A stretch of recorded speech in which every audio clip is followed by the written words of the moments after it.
then again, I thank you very much, Dr. Abdulkarim Omar, for making today's event possible.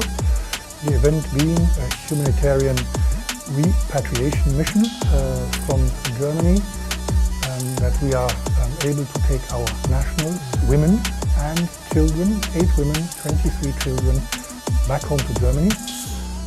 I have come here to express our gratitude to you, Dr. Abdulkarim, and to the Autonomous Administration that we can conduct this humanitarian effort today, we can conduct it jointly. I'm also most grateful to be able to visit you again.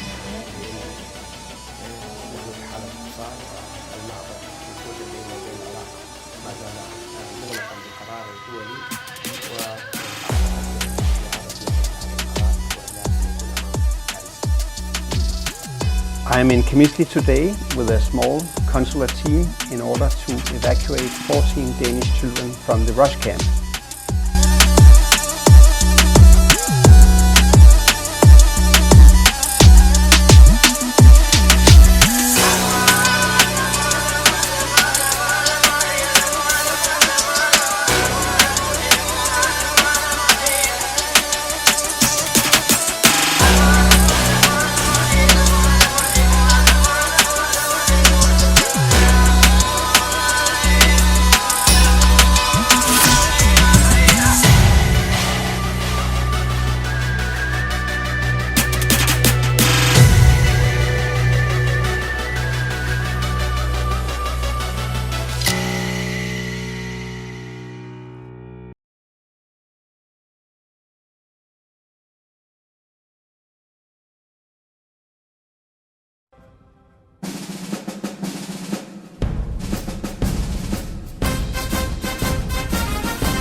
They